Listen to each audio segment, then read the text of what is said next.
Let's talk about the migrant crisis today. What a day has unfolded before our very eyes almost today. Basically, this has not been confirmed, but we're getting reliable reports that today, sunny, nice-ish day, has seen the biggest number of migrants cross the Channel all year, 820. That is beating the previous high of 705 on April the 15th. Amid this chaos, as I mentioned earlier to you, incredibly, a flotilla of 66 small ships, little ships they call them, as opposed to small boats, little ships, were setting sail from Ramsgate in Kent to commemorate the incredible evacuation from Dunkirk Beach in the Second World War. A legendary event, of course. And there they are, setting out into the Channel. Along comes a border force vessel. Get out of the way, move aside, move aside. So all of these 66 little ships commemorating one of the greatest days in British military history have to disperse, get out of the way, while the border force escorts a migrant's dinghy through them into our shores. Does that not sum up the shambles of what's going on our south coast right now? And the fact, does it not highlight how hopeless Keir Starmer is in dealing with this escalating chaos? I mean, it's hard to imagine a more powerful symbol of the warping of priorities and the total loss of our self-confidence in dealing with this. Why the hell should anyone get out of the way for these people? I mean, as long as they're safe, they should jolly well have just been made to wait until, you know, the more important flotilla had gone on its way where it needed to go. And while we're at it, I do think we should mention this new, what we hope is not going to be a new trend of migrants bringing their pets with them. Yeah, we'll move on to the dog that I am stoically continuing to call an Alsatian. For some reason, you can't call them that anymore. You have to call them German Shepherds. Well, when I grew up, they were called Alsatians. Yeah, so I'm sticking with it in the same way I'm returning to Peking as well. No more of this. And Kiev. I'm sick of all these pronunciations I'm being ordered to employ. So, yes, an Alsatian. We'll talk about that in just a second, because we also have to talk about what happened yesterday. In fact, 49 migrants came across yesterday, relatively small number. But incredibly, as it set off this dinghy, this small boat from the northern French coast, there was some kind of incident on the boat and two migrants died. Two migrants died in this small boat. So basically, as far as I can work out, they hauled out the dead bodies and said to the rest of the migrants, carry on. And so they continued their journey and they made it to Britain. Too late.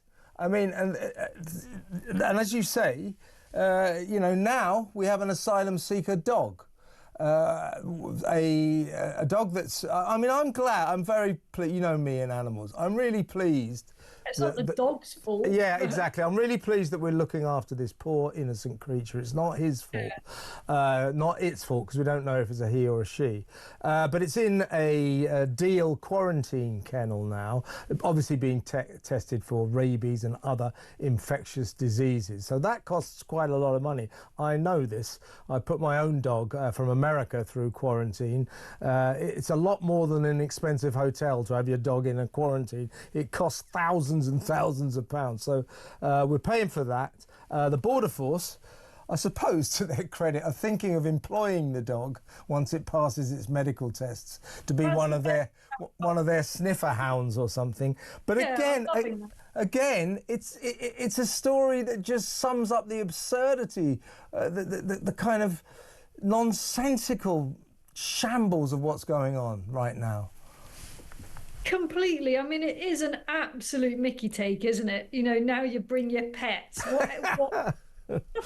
Whatever next, and they also get put up in a hotel. I mean, of course, I'm with you, you know, and I actually think it's an imaginative and brilliant response to say, actually, we're going to press this Alsatian, because that's what I call them too, into the service of maybe border control. I mean, that would be very, very suitable, wouldn't it? I think it'd be great for the dog because you have a nice, lazy life because you don't have anything to do. You have to do anything. You just lie around on boats watching migrants come across from France. It'll be a great life for the dog. Talk about a dog's life, eh? So we wish that hound well, and I hope the Border Force do employ him. But he looks like a lovely dog, he or she, and there's no doubt he or she will be found a home if it doesn't go to the Border Force. So good luck to the dog. Made me think, though, you know, you've seen these scenes, Isabel, where the dinghies are leaving the beaches and these enormous fights going on to get I want to go on, and people getting pushed off. How did they manage to get a dog on? I mean, one of the rejects who didn't get on the boat, I thought they would have had cause for complaint, wouldn't they? Yeah, I mean, we've also read reports of it being quite normal for there to be migrants with knives on these vessels. I mean, it's not, you know, we see pictures of them all apparently having a cheery time, you know, having a nice little cruise across the channel and taking pictures of themselves for TikTok. But I think there can be some pretty ugly and aggressive scenes as people do or don't get on board. And we know from some brilliant reporting down on the coast there that many people make multiple attempts to get into those vessels and sometimes only get over to the UK after the 8th or 9th attempt, which would have been, in my view, 8 or 9 good opportunities to stop them having another go. But it seems that there's an unlimited number of attempts to get over here. And just to remind everybody, 820 we're being told today. 820 migrants. Biggest day of the year. This is getting worse and worse and worse. And one last story I'd like to discuss with you. I covered this the other night before he was actually sentenced. This is an Egyptian guy called Ahmed Ibid.